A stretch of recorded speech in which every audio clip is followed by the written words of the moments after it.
Bonjour et bienvenue sur Sensation. Je reçois aujourd'hui Tom Matisse. Tom Matisse, bonjour.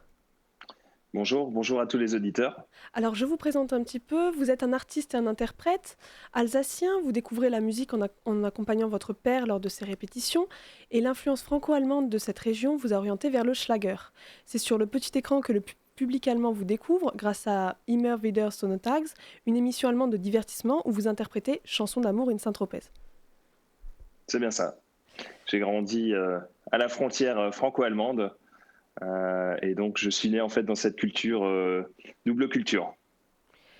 Pour comprendre cette musique, il faut planter le décor. C'est une pop allemande aux paroles souvent sentimentales et positives, jouée dans une ambiance conviviale lors de soirées dansantes.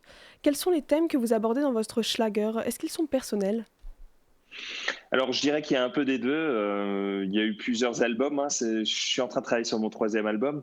Donc le premier album était fait avec la maison 10 Warner. C'était des thèmes assez généraux en fait, d'amour, de paix, de bonheur. Chaque personne pouvait s'y identifier. Après j'ai essayé quand même de ramener une touche un peu plus personnelle en composant mes propres titres et mes propres chansons. Et c'est ce que j'ai fait sur mon deuxième album qui s'appelle Coup de foudre à Paris. Donc vous y retrouverez des touches un peu plus toujours sentimentales, mais également familiales et qui me ressemblent un peu plus par rapport à mes compositions des titres. On parle de mes enfants, on parle de la famille, on parle du monde de paix dont j'espère et que j'aimerais bien avoir également. Enfin voilà, on essaye d'y rattacher des idées et des sentiments que je partage à travers ma musique. Alors vous parlez de cet album Coup de foudre à Paris. En France, on a une image un peu kitsch du Schlager. Comment faites-vous pour toucher de nouvelles générations? Alors le Schlager, en fait, il a eu une grosse évolution, hein. C'est vrai que dans les années 80, le Schlager, c'était vraiment un style de musique qui était relativement ringard, mais il a beaucoup évolué. On est beaucoup plus aujourd'hui sur de la pop, voire même de la dance sur certains titres. Donc on vient D'accord. avec des modernités sonores beaucoup plus jeunes et plus dynamiques. Et c'est ce qu'on essaie de faire du coup sur les nouvelles chansons. Alors on va écouter un extrait d'une de vos chansons. Mhm. Chanson d'amour in Saint-Tropez, im Sternenschein. In heißer Sommernacht sind wir am Strand allein. Chanson d'amour in Saint-Tropez, ich sing es für dich. Donc cette chanson représente pour vous une certaine idée du romantisme. Qu'est-ce que vous avez envie de dire avec ça? Bah, la chanson en soi, c'est déjà le lancement de ma carrière solo. C'est vrai qu'à l'époque, j'étais musicien, donc j'ai grandi, j'ai appris la musique à travers mon père qui m'a emmené toutes les semaines aux répétitions dans une harmonie. Donc j'étais plutôt musicien, clarinettiste, puis autodidacte sur plusieurs autres instruments. Et c'est en 2012 que j'ai participé à ce télécrochet, donc cette chanson-là que j'ai interprétée lors d'un télécrochet sur la première chaîne allemande où j'étais finaliste. Donc pour moi, c'était un gros événement d'un point de vue de ma carrière parce que c'était pour moi le début d'une carrière de chanteur et c'est vrai que pour moi c'était très très important de ramener au public aussi ma passion pour la musique. Alors vous dites que vous jouez de la clarinette, il me semble que vous faites de l'accordéon également. Est-ce que vous intégrez ces instruments dans votre prochain album? Alors non, dans les albums souvent ils sont intégrés sur scène. J'essaie toujours de monter mon programme musical sur scène par rapport aux instruments également que je pratique en parallèle.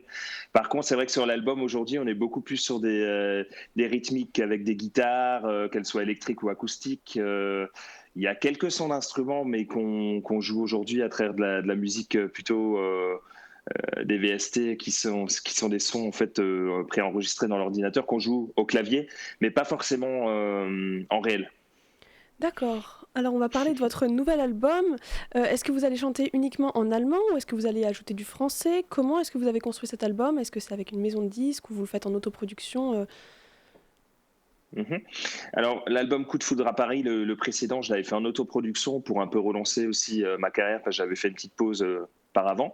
Mais c'est vrai qu'après, on est vite pris par le courant entre les compositions, entre le marketing autour du projet, entre les lives, les contrats live, etc. à préparer. Donc finalement, j'ai décidé de repartir avec une maison de disques qui, elle, aujourd'hui, s'occupe de financer également le projet de l'album. Donc c'est une maison de disques qui se trouve en Suisse.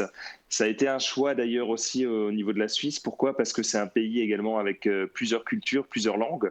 Donc ce qui me permet aujourd'hui de faire un album en plusieurs langues également.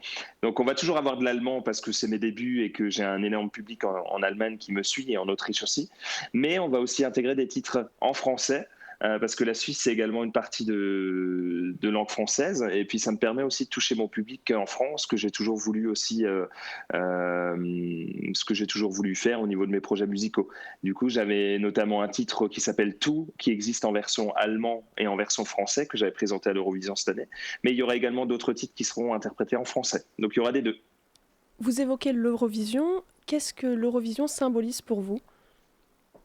Pour moi, l'Eurovision, ça a été très important de le faire. J'ai tenté ma chance cette année. Malheureusement, ça n'a pas abouti dans les classements finaux, malgré un bon positionnement. On était Oui, vous avez quand même, au final. oui, vous êtes 30e. quand même sur Ouais. très bien positionné. Hein. Oui, donc moi, l'idée de l'Eurovision, ce que j'aime beaucoup au niveau de l'émission, c'est déjà d'une part la diversité des artistes qu'on y trouve.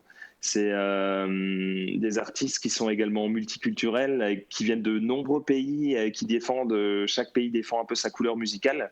Donc c'est ce que j'aime beaucoup. Et en plus de cela, c'est une compétition mais mondiale, donc ou européenne plutôt, qui permet justement ce partage de culture. Donc c'est ce que j'aime beaucoup dans ce système. Et mon idée de présenter le titre, c'était également de ramener un projet qui était justement européen. Le parolier était d'Allemagne, le compositeur vient du Danemark, ma maison de disques est suisse, et puis moi je suis français avec un producteur suisse également, mais une carrière en Allemagne. Donc l'idée, c'était de monter un projet européen autour de l'Eurovision et autour de ce titre-là. Donc pour moi, c'était important. Également un grand élan pour ma carrière, et ça a créé quand même pas mal de buzz médiatique aussi. Donc ça a permis justement de partager ma passion à un plus grand nombre de publics. Une production donc très éclectique. Quelles sont vos influences musicales ? Alors moi, j'écoute un peu tout. Autant j'aime bien écouter de l'allemand parce que bon, de toute façon j'ai baigné dans cette culture franco-allemande, donc on est souvent amené à écouter de la radio allemande ici en France.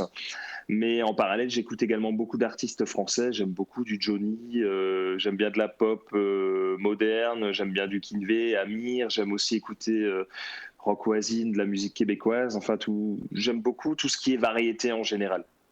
Et vous avez un jeune fils, Nolan. Est-ce que vous lui transmettez votre passion de la musique ? Alors oui, j'essaye comme je peux. Donc il y a Nolan qui est le grand, qui a aujourd'hui 6 ans, qui était inscrit d'ailleurs aussi à l'école de musique. Malheureusement, avec le Covid, ça a un peu chamboulé le programme d'apprentissage de la musique. Et il y a Lucas aussi qui lui a 18 mois, donc qui est tout petit, que j'ai très souvent amené au piano parce que pendant le confinement, c'est vrai que j'ai beaucoup composé au piano à la maison. Et puis j'essaie toujours de les ramener un petit peu dans ma bulle musicale, sans les forcer parce que j'ai pas envie que ce soit non plus forcé, parce que j'ai envie que ça vienne naturellement de la part des enfants. Mais dès que je peux, oui, que ce soit quand je joue de la guitare, de la clarinette, du piano, de l'accordéon, peu importe, on essaie toujours de monter un petit projet familial et musical. Merci Tom Mathis d'avoir été avec nous. Avec plaisir. Merci à vous, merci aux auditeurs, et puis merci à toute l'équipe qui me soutient et qui ont accordé ces minutes d'interview. Merci Tom Mathis d'avoir été avec nous. Vous êtes chanteur et interprète alsacien.